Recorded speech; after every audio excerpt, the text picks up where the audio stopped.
uncomfortable sometimes. This audio is not about what I bring as a parent. I'm not a parent.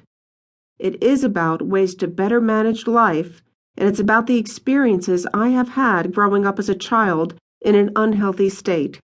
How I learned to think and act in a healthy manner.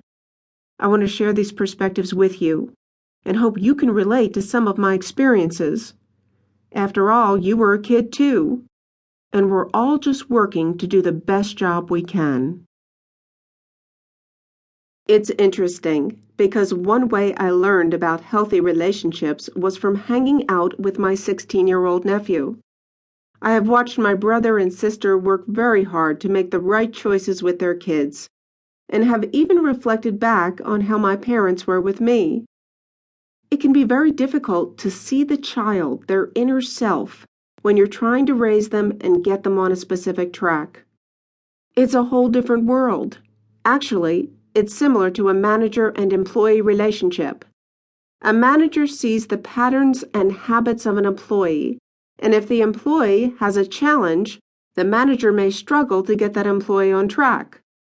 And then we'll even start to expect or predict behavior, especially bad behavior. The clean slate that was there when the employee started is no longer there. For example, if an employee starts to be late, and the manager starts to anticipate the employee being late, and will even react before the employee is actually late. We're all people, and we start to formulate reactions to those around us. As a parent, a child starts to grow and you start to open their world to choices, and then you respond to their reactions to those choices. You allow the good choices and correct the bad ones. Unfortunately, just as a manager to an employee remembers the criticism, we as kids can do the same thing. When I was a kid, if I forgot to finish a chore, I don't remember my mom or dad recognizing all the chores I completed. I only remember my parents yelling that I didn't do one of my chores. As a corporate trainer and professional speaker, employees yearn for the compliment and always remember the criticism. We never outgrow that thought process. So this is what made my relationship with my nephew so special. It was a relationship. My brother had asked me to tutor his son, and at the same time, me and my nephew made a night of it. All healthy stuff. We'd work on his homework, we'd work out, we'd grab a bite, and then we'd sit in his living room watching television. We had a great time. But the most memorable of the time was the freedom to share our thoughts and feelings in a very real way.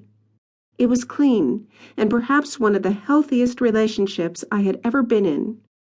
If I had a concern about what he was thinking, I asked. No stress, no anger, just ask.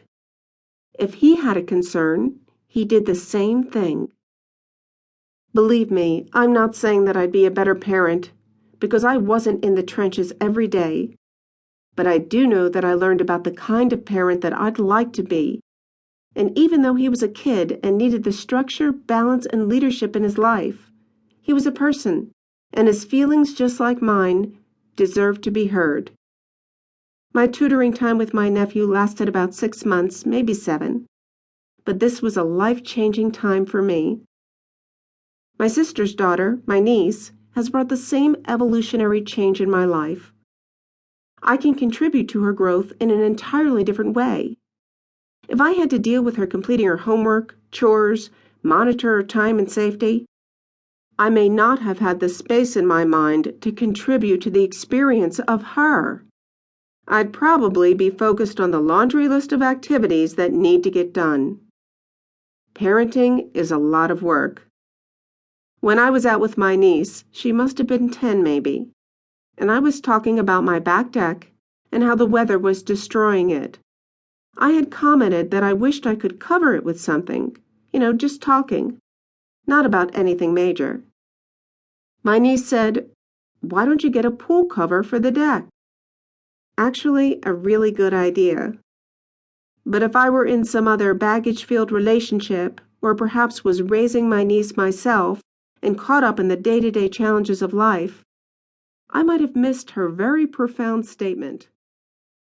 But I looked at my niece and said, "That's a good